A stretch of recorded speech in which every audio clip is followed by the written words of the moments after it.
voy a comenzar a compartir pantalla para dar inicio a la charla.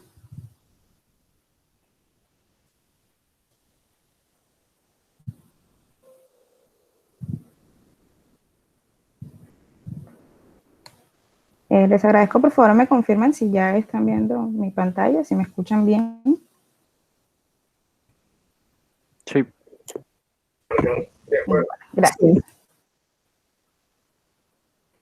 Bueno, entonces como Milton nos hizo la introducción, pues mi nombre es Jenny Peralta Polo, soy matemática de la Universidad del Atlántico, con maestría y doctorado en Ciencias de la Computación y Matemática Computacional de la Universidad de São Paulo.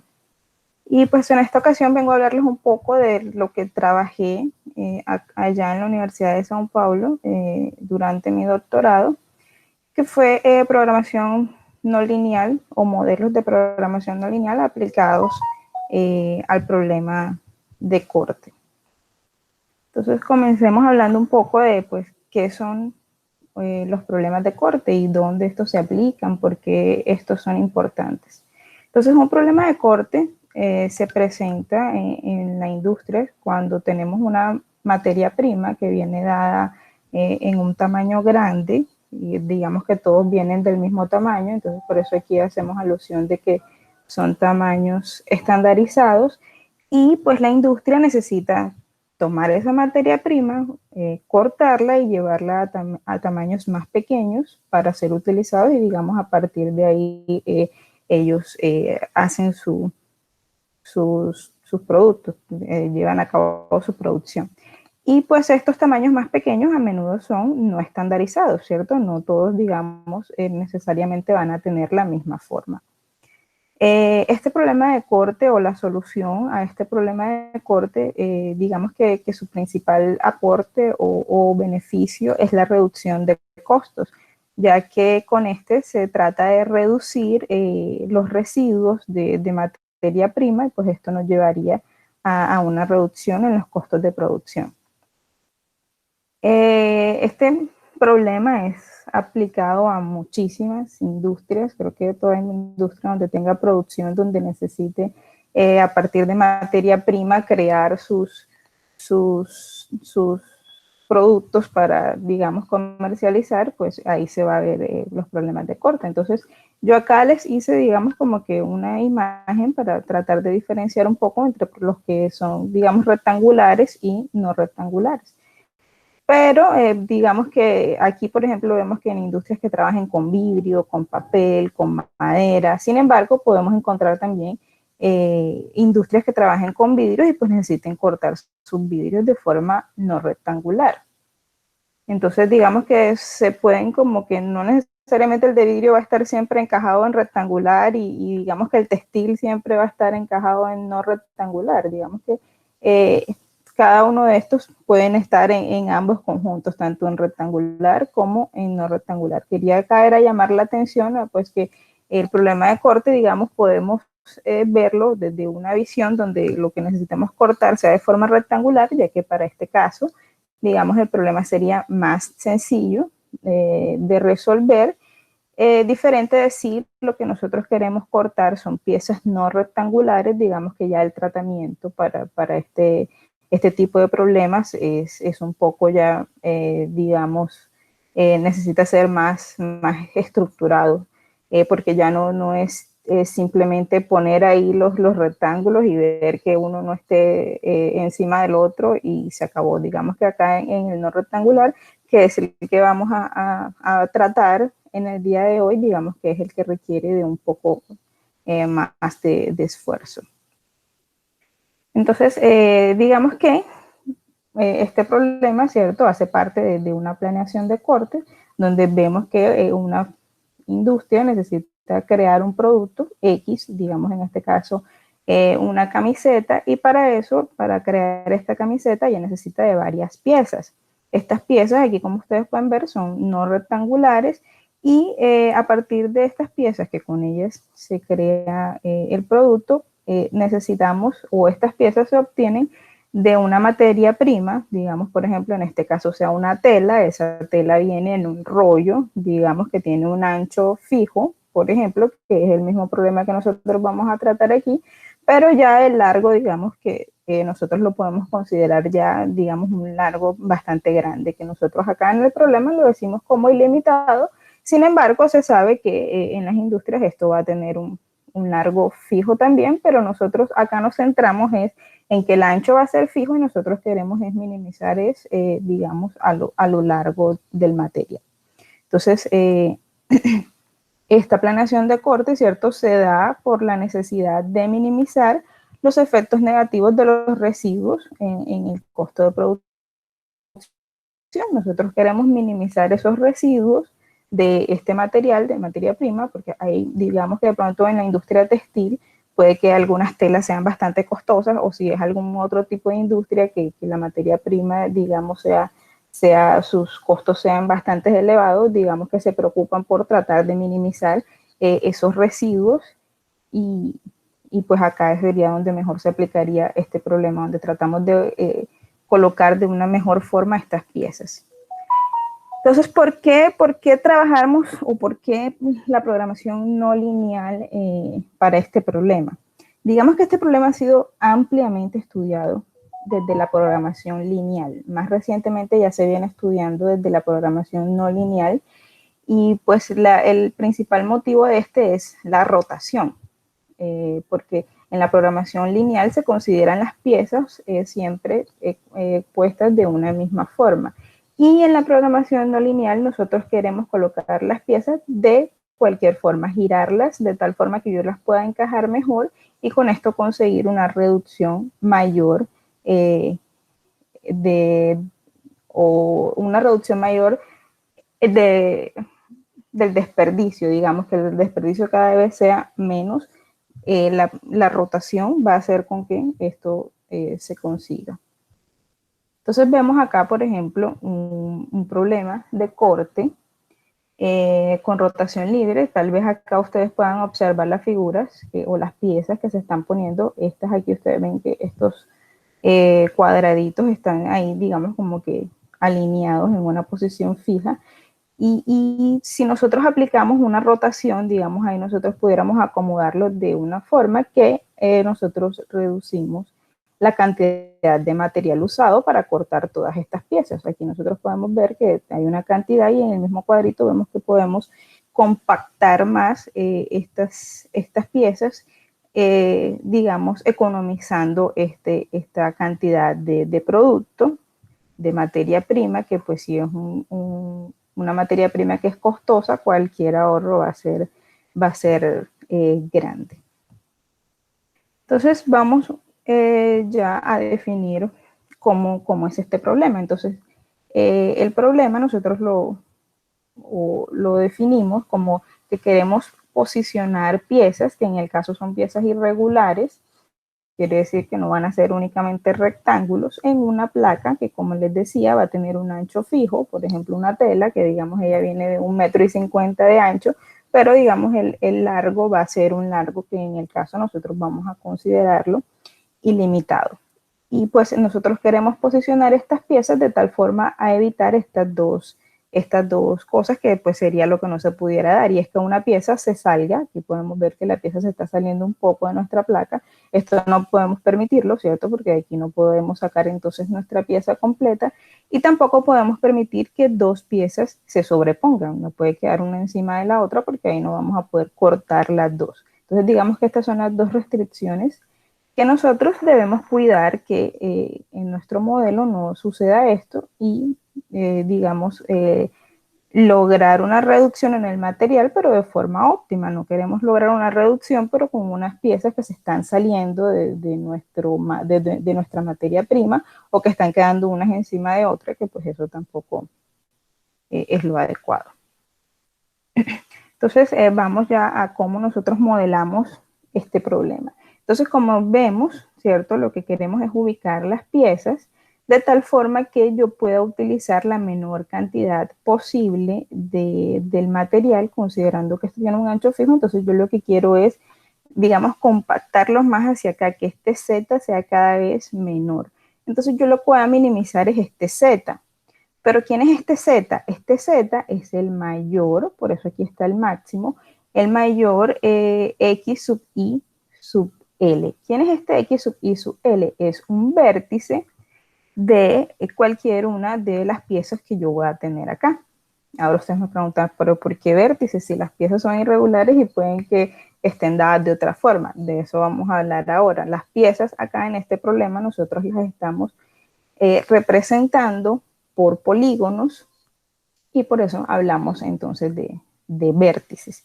Entonces acá yo tengo piezas, cada una de estas piezas tiene subvértices y estos X sub Y sub L es la coordenada X, ¿cierto? Del vértice de uno de mis polígonos. Entonces yo quiero minimizar este Z, donde este Z es la mayor coordenada en X de los vértices de mis polígonos. Bueno, entonces es lo que les decía, cómo nosotros representamos una de esas piezas. Entonces, por ejemplo, si nosotros queremos cortar una camiseta de esta, ¿cierto? Necesitamos estas piezas. Nosotros podemos tomar una pieza de esta y representarlas por estos polígonos de acá. Entonces vemos que una pieza de esta la podemos representar con 1, 2, 3, 4 polígonos, ¿cierto? Y nosotros estas piezas, recuerden que nosotros queremos posicionarlas todas, pero debemos garantizar que ellas todas estén juntas, ¿cierto? Porque no podemos cortar una por acá y después coserla, porque esa no es la idea. Ellas tienen que permanecer todas juntas siempre, pero digamos que nosotros lo representamos por polígonos, varios polígonos. Entonces, ¿cómo hacemos nosotros para garantizar de que esas piezas no se van a desprender? Pues para todas estas nosotros vamos a encontrar o vamos a tomar un único punto de referencia, digamos, podemos tener este punto acá y vamos a escribir todos los otros vértices en función de este punto.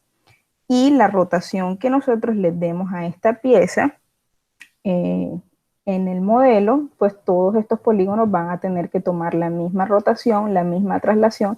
Entonces ellos, a partir de este punto, todos se van a mover en la misma dirección y con eso vamos a garantizar de que esta pieza nunca, digamos, estos polígonos nunca se van a separar y digamos que con eso estaríamos perdiendo la forma o garantizando de no perder la forma de nuestra pieza.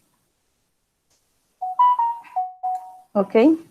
Bueno, entonces estos vértices de los polígonos, ¿cierto? Nosotros vamos a tomar un punto de referencia que en realidad es este que está acá, un X y Y sub I. Aquí este 1 me está indicando que en realidad ese es el punto de referencia y todos los demás puntos yo los voy a escribir en función de este punto X sub I, Y sub I1, donde todos van a tener siempre el mismo ángulo de rotación, ¿cierto? Aquí podemos ver que yo estoy señalando que a pesar de que tengo X sub Y sub J sub L, este X sub Y sub J sub L me está señalando que es un polígono I de N piezas, o una pieza I de N piezas que yo voy a tener. J es la cantidad de polígonos que puede tener esta pieza, entonces miren que depende aquí de I, y L es la cantidad de vértices que va a tener el polígono J, ¿ok? Pero miren que el ángulo de rotación es único para cada pieza de 1 hasta N piezas que yo puedo tener en mi problema, ¿ok? Entonces no voy a tener un ángulo de rotación diferente para los, digamos, polígonos que están representando mi pieza, ni mucho menos para los vértices. Yo voy a tener un único ángulo de rotación para cada una de estas piezas. Ok, entonces esta es la forma como, digamos, se representan cada una de las piezas que yo deseo cortar. Entonces ya este sería el modelo no lineal, ¿cierto? Es no lineal porque como ustedes ven aquí, cada uno de estos X ya está escrito con su matriz de rotación y estos cosenos, pues ya cosenos y senos de este ángulo de rotación ya hacen con que mis restricciones sean no lineales y por tanto el modelo sea no lineal. Este modelo que está aquí ya representa todo el problema. Este primer conjunto de restricciones que ustedes ven acá, estas dos primeras, que en realidad son muchas, porque aquí I, J y L van variando, me dicen o me garantizan que las piezas no se vayan a salir dentro de mi placa. Acá yo lo estoy considerando como el ancho de la placa, entonces las coordenadas Y tienen que estar entre 0 y E, y las coordenadas X tienen que estar entre 0 y Z es el valor que yo estoy minimizando, ¿cierto? Esto para cada uno de los vértices de todos los polígonos que yo representé ahí, ¿cierto? Miren que acá yo estoy variando todos los vértices, todos los polígonos de todas mis piezas, ¿cierto? Entonces con esto yo garantizo de que toda mi pieza esté enteramente dentro de la placa. Una cosa importante acá que nosotros garantizamos que con los vértices está dentro de la placa es porque esta representación que nosotros hacemos acá de la pieza son siempre polígonos convexos. Entonces, si los vértices están dentro de la placa, todos, entonces todo el polígono se garantiza que va a estar dentro de la placa porque yo no voy a usar acá polígonos no convexos. Cuando tenga una no convexidad, como en este caso, entonces yo tendré que partir esa no convexidad, representarlas por varios polígonos convexos. Bueno, entonces miren, acá son estas dos restricciones que yo les hablaba acá, las dos primeras. Aquí nosotros vemos que un vértice, ¿cierto?, está dado por X sub Y sub J, L, Y sub Y sub J, L, cada vértice, y así yo garantizo que mi coordenada Y esté entre 0 y E, es fija, que es el ancho de la placa o de la materia prima que yo tenga, y el X tiene que estar entre 0 y Z, donde Z es este que yo estoy minimizando. Acá digamos que con esta gráfica podemos entender mejor a lo que se está refiriendo estas dos restricciones, ¿cierto? Que todos los puntos estos estén dentro de mi placa.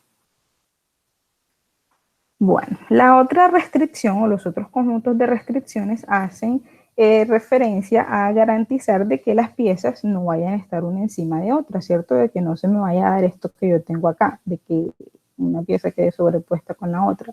Yo necesito que ellas estén separadas. ¿Y cómo garantizo yo esta separación de estos dos polígonos? Pues a través de una recta separadora. Entonces, estas rectas separadoras son las que están dadas acá en estas dos ecuaciones. Acá yo veo, esto es una ecuación de una recta, ¿cierto? Aquí están cada uno de los vértices de un polígono y este CIJRS y este DIJRS son los coeficientes de mi recta. Estos valores de acá, CIJRS, DIJRS, son variables, ¿cierto? Ellos se escriben en función de las variables de las rectas separadoras, siendo las variables de la recta separadora un punto, ¿cierto? Así como yo tomo un punto que representa una pieza, para la recta separadora yo tomo un punto que me va a representar esa recta separadora y un ángulo de rotación también, porque así como las piezas van rotando, yo debo permitir también que esas rectas vayan rotando para ir acoplándose, digamos, al movimiento que tienen las piezas. ¿Y cómo garantizo yo que es separadora? Pues que todos los vértices estén de un lado de la recta y todos los vértices del otro polígono estén del otro lado de la recta.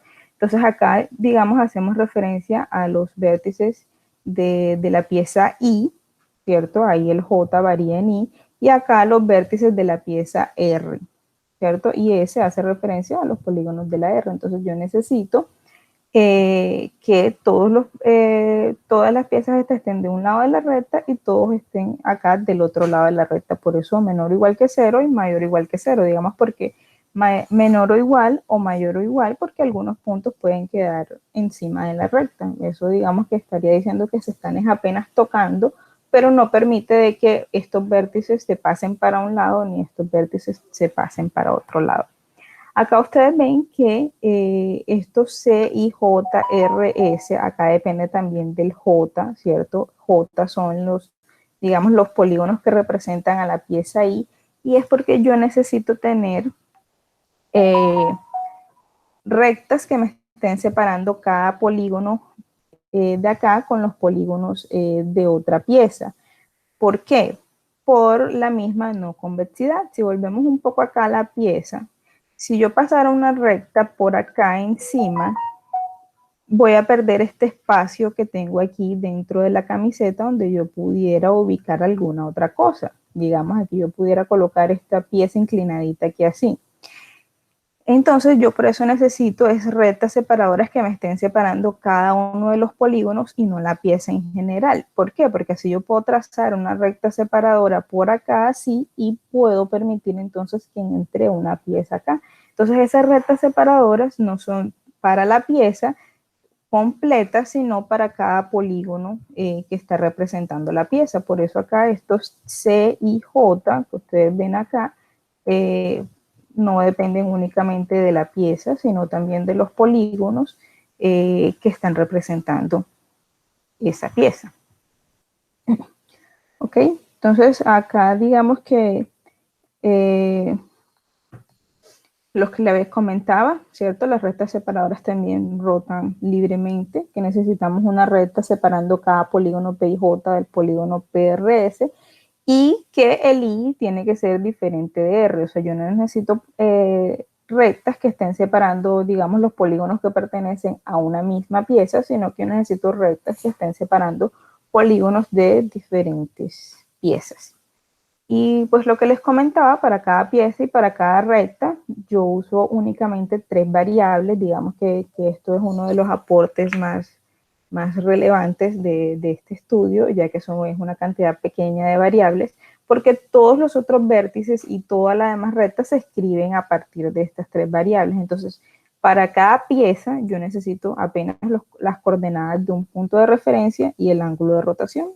Igual para la recta yo también apenas uso un único punto y el ángulo de rotación, y pues digamos que el otro punto de la recta yo lo escribo en función de ese punto de referencia, al igual que todos los vértices de todos los polígonos que representan la pieza, yo los escribo a partir de estas dos coordenadas, y que son las coordenadas de un punto de referencia y del ángulo de rotación para permitir pues la rotación tanto de las piezas como de las rectas separadoras. Entonces, bueno, con eso ya construimos el modelo. Entonces, ¿cómo podemos nosotros resolver ese modelo? Digamos que hay muchas opciones. Ya después de que uno tiene el modelo, resolverlo depende ya más de la afinidad de la persona que esté aplicando la solución, ¿cierto? En mi caso, pues yo hice algunos experimentos con el IPOP, que es un algoritmo de puntos interiores que hace parte de este proyecto de computación para investigación de operaciones. Y también hice algunos experimentos con Julia. Sí, con Julia. No sé si se dice Julia, Julia. Bueno, con Julia, que es como yo siempre lo he escuchado, pues hice algunos otros experimentos de este problema también con el Julia. Entonces voy a mostrarle algunos de los resultados que yo obtuve. Estos resultados, digamos, son con instancias que son comunes de la literatura. No ha sido aún aplicado a ninguna industria, digamos, como tal, sino que son instancias que se usan en la literatura para comparar, digamos, diferentes modelos que se han ido desarrollando. Entonces acá nosotros podemos ver para cada uno de ellos yo necesito un punto inicial, y entonces a partir de ese punto inicial yo veo qué tanto se compactó. Entonces a partir de esto, yo después, a través del modelo resolviendo, yo logro compactar esto acá, una compactación de 26.23%, es una compactación grande, digamos que es más del 25% del ahorro del material que si yo ubicara mis piezas de esta forma. Entonces es acá donde vemos la relevancia de permitir la rotación, de que esto permite un mejor acople de las piezas, y con eso pues garantizamos una reducción mayor en la cantidad de material usado. Entonces así podemos ver varios ejemplos. Algunos pues digamos que tienen una compactación no tan grande, pero como les decía, pues si es un material que es sumamente costoso, reducir cercano al 10% de ese material, pues es un ahorro considerable. Vemos también que no depende de si son pocas piezas o muchas piezas. Acá vemos, por ejemplo, algunos ejemplos donde se usan muchas piezas. Acá tenemos una compactación del 15.78%. Acá hay una compactación también casi del 15%, y vemos que es una cantidad grande de piezas. Otra cosa que les puedo decir es que esta no es la solución óptima, digamos, no hay nada que me garantice a mí de que ya a partir de esto no voy a poder minimizar más, quién sabe. si se pueda lograr más, pero digamos que para una industria que logre ahorrar todo esto aquí, pues ya va a ser algo bastante considerable y pues digamos que sería algo interesante de aplicar.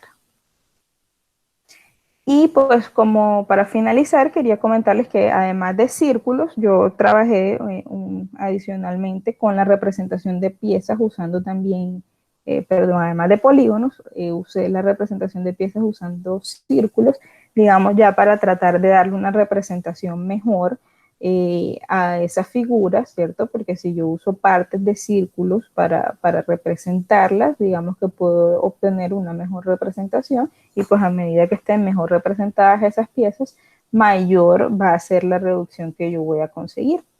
Entonces acá, digamos, es un pequeño ejemplo que les quería mostrar de cómo también yo podía hacerlo con círculos. Y aquí en este caso también se usan rectas separadoras, pero entonces ya no va a ser que los vértices de todos los lados, porque aquí, digamos, consideramos es entonces el centro del círculo. Y entonces la recta separadora, el centro del círculo tiene que estar menor o igual o mayor o igual que el radio del círculo que yo esté usando. Bueno, y pues eso era todo. Espero que haya sido de su agrado y pues abrimos entonces la sección de preguntas.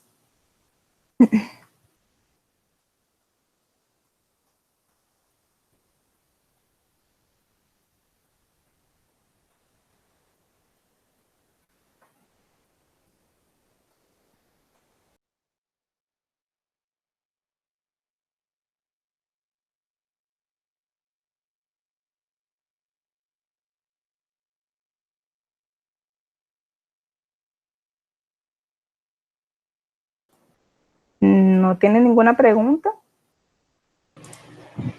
¿Qué tan difícil sería llevar este problema al caso de 3 dimensiones en donde ya no hablemos de polígonos, sino, bueno, sería no en R2 en plano, sino en R3, también con polígonos convexos, por ejemplo, para resolver el problema de colocar mercancía dentro de un camión, que también, ¿qué tanta variación podría tener partiendo de este problema que sabemos que está en el plano, llevarlo a colocar piezas que podrían ser paralelepípedos o cubos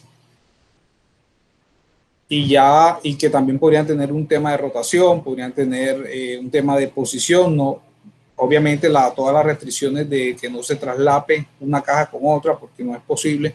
O sea, ¿qué tan en la literatura, qué tan alejado está el problema en R3 de este que nos has planteado en R2?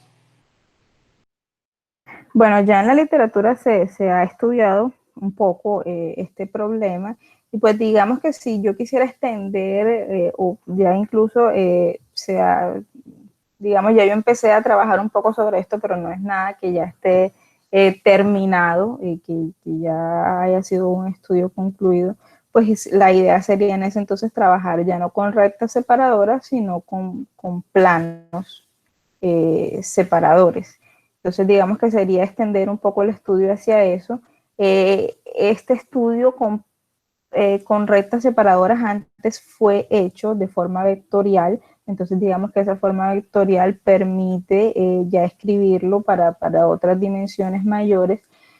Sin embargo, digamos que la ventaja de las rectas separadoras escritas así no en forma vectorial, sino digamos en una ecuación general de la recta, que es una ecuación sencilla, es la reducción considerable de variables, lo que lleva a una reducción considerable de tiempo de ejecución de la resolución del modelo, porque escribiendo la ecuación de una recta y los polígonos, la separación de estos en forma vectorial, se utiliza una cantidad grande de variables. Entonces, digamos que siendo así, escrito de esa forma, ya ya está el estudio pues porque ese se extiende fácilmente para otras dimensiones porque está en su forma vectorial, pero tiene eso de que ya aplicarlo a la industria, digamos, no sería muy aplicable así tan fácilmente, porque pues la cantidad de variables es muy grande y la representación pues no es fácil, la representación vectorial. Entonces, digamos que eso es como el punto relevante de este estudio, de que es algo que es más sencillo de ver, de tratar, y pues ahí llevarlo a 3 dimensiones, pues tendría que ser con planos separadores, pero también no escribiéndolo en su forma vectorial, sino digamos con una ecuación general del plano.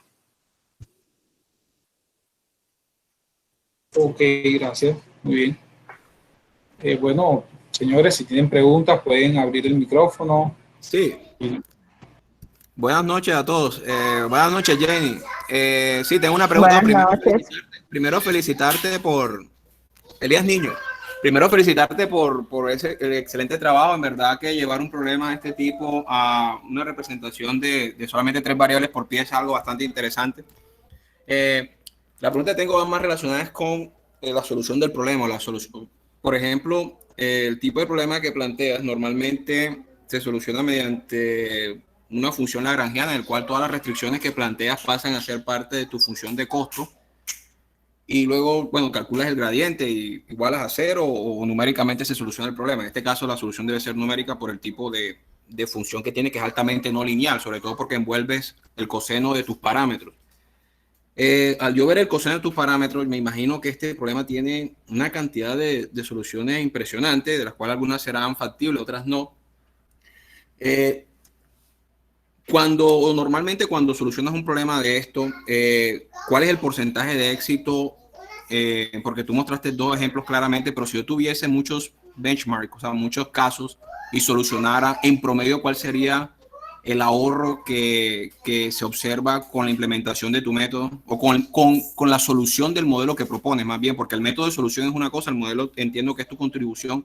¿Cuál es el porcentaje de ahorro en promedio a través de muchas instancias o de muchos problemas? Bueno, algo que es clave acá para la solución del modelo, como pues Elías lo ha comentado, muchas gracias Elías por también las felicitaciones. Digamos que el aporte mío es el modelo como tal, y pues lo que yo observé a la hora de llevarlo ya a la implementación, a resolver el modelo como tal, algo que es, digamos, crucial acá es el punto inicial que se da. Digamos que el punto inicial es lo que me va a determinar a mí la solución que yo voy a obtener. Entonces yo necesito tener un buen punto inicial de dónde partir para, digamos, poder tener una buena solución factible. Entonces digamos que, por ejemplo, aplicándolo a una industria, nosotros pudiésemos tener como solución inicial tal vez la primera forma que una persona se le ocurra de cómo poder poner estas piezas.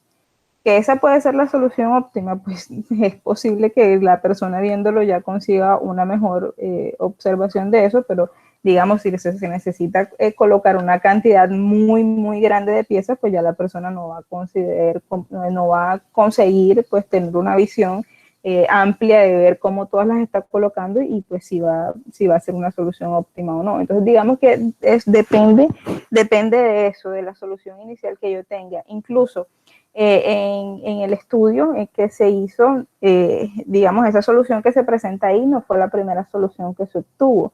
Digamos que esa fue una solución promedio que se toma después de realizar muchas soluciones. Se rodó muchas veces el problema con varias posiciones iniciales diferentes y se toma un promedio de cuánto se compacta. Entonces digamos que en la mayoría de las que yo obtuve, en promedio se está teniendo una compactación del 10-15%, algunas un poco menos, algunas mucho más, digamos, algunas se consigue una compactación del 30%, pero eso depende más que todo de la posición inicial que se tenga. Obvio, por ejemplo, que si yo voy a tomar una posición inicial donde yo voy a colocar una pieza en un extremo y la otra por allá por un extremo y voy a tener mucho espacio entre una y otra, pues la compactación también va a ser muy grande, ¿cierto? Entonces eso va a depender de la posición inicial que yo tome.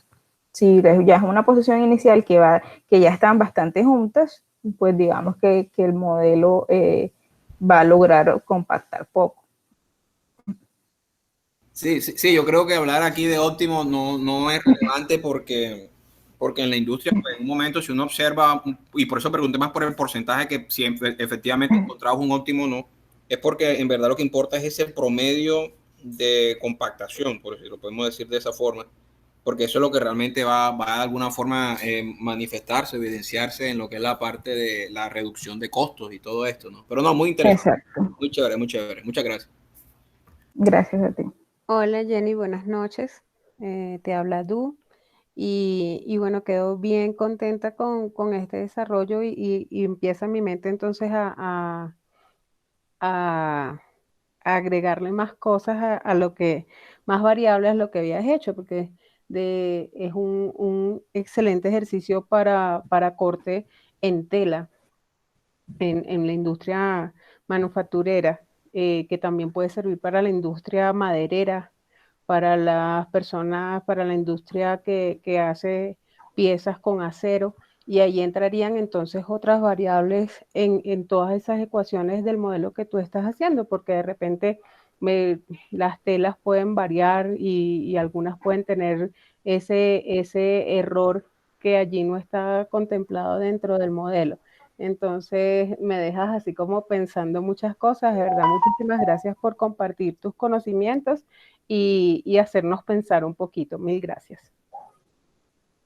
Gracias a ti, Edu, por tu comentario. Realmente sí, eso que tú comentas en la industria, digamos que tiene muchísimas variaciones, porque por ejemplo, si nosotros vamos a cortar una camisa de rayas, ahí ya no podemos permitir la rotación libre, ¿cierto? Porque entonces una camisa me va a salir con una inclinación de rayas y otra inclinación de rayas por allá y pues no es la idea. Entonces digamos que en la industria ya se presentan otro tipo de restricciones dependiendo de cada caso específico. Por ejemplo, también si es una industria, no sé, de madera, pues la pieza como tal, digamos que ellos tienen que dejar un poco más por la forma del corte que se vaya a tener, que pues después tienen que pulir. Entonces, digamos que siempre tiene eso. Entonces, en algunos casos, por ejemplo, ya la restricción no puede ser menor o igual que cero, sino que yo tengo que dejar ahí siempre un espaciecito entre uno y otro para garantizar eso de que después yo voy a tener como pulir cada pieza. Entonces, digamos que ya esos son variables que se van teniendo ya independiente para cada caso específico, pues se van teniendo cosas diferentes en cuenta.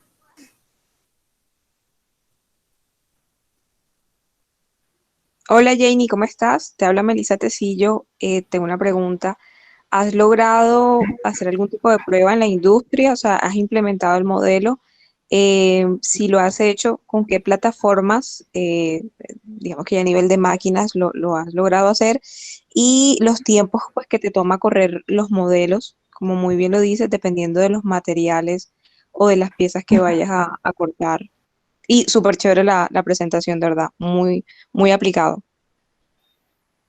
Muchas gracias, Melissa. Bueno, hasta ahora, pues, digamos que no he tenido la fortuna aún de poder aplicar este problema en una industria, digamos, ya, digamos, en la realidad aún no he tenido esa oportunidad. Me encantaría realmente poder hacerlo, no he podido hacerlo aún.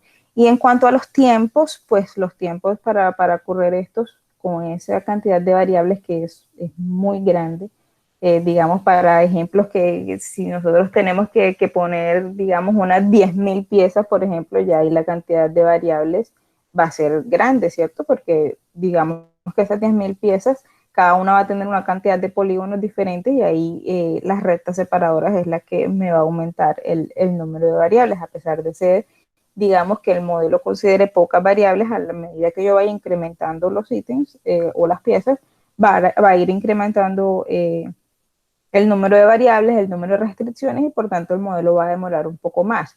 Pero, por ejemplo, yo puedo correr fácilmente un modelo con unas 10.000 variables en un minuto. Entonces, digamos que es algo que es rápido. Y pues, obviamente, a medida que se use de pronto una plataforma, un software que sea mucho más rápido, va a depender también de la máquina donde se esté haciendo, ¿cierto? Si el computador tiene unas buenas especificaciones, todo eso, digamos, influye ahí, pero en general el modelo sí es rápido. Digamos, solucionar el modelo es rápido. Listo, gracias.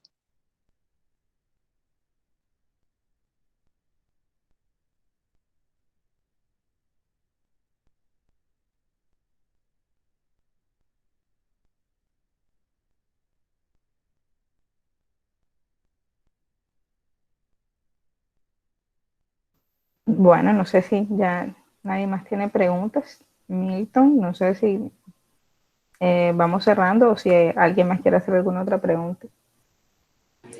Bueno, no sé si- Janie, hola, ¿qué tal? Daniel Gutiérrez, adelante, Daniel. Sí. Hola, Janie, ¿qué tal? Felicitaciones, me gustó mucho tu presentación. Hola, Daniel, Tengo, muchas gracias. ¿qué tal? Tengo una curiosidad, la verdad. Para este modelo, ¿existe la posibilidad de agregar alguna componente aleatoria?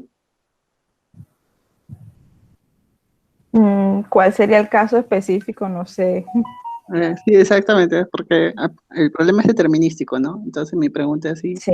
no sé si has pensado o si existe una manera de agregar, no sé, alguna componente aleatoria al modelo, ¿no? Pues la verdad aún no se me ha ocurrido así como nada que tenga que ver con algo aleatorio, alguna variable aleatoria, no llega a mi cabeza como que en qué caso específico pudiera tal vez aplicarse esto, no sé, si la verdad no sabría contestar a tu pregunta si hay algo aleatorio que pudiera. Sí. Ahí pues ya entonces como dices todo el modelo dejaría de ser determinístico, ¿no? Ajá, sí, gracias. Sí, era una curiosidad nada más. Ok, gracias.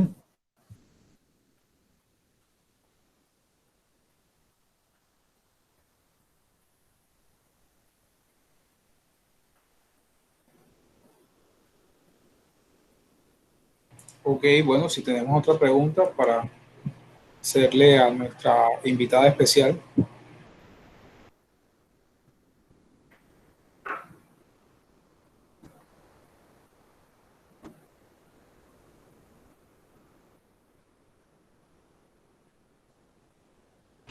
Bueno, de todas formas, nosotros podemos también compartir tus datos, no sé, correo electrónico, nos los comunicas. Es posible que en la medida que ya pase el tiempo, se nos ocurran otras preguntas que posiblemente tú nos puedas colaborar también resolviéndolas. Si tienes los datos, nos los compartes, cuál es tu correo electrónico. Sí, claro, aquí no sé si aún están viendo mi pantalla, aquí está mi Sí, sí, sí. correo, puedo copiárselos también acá en el chat, Perfecto. por si tienen alguna.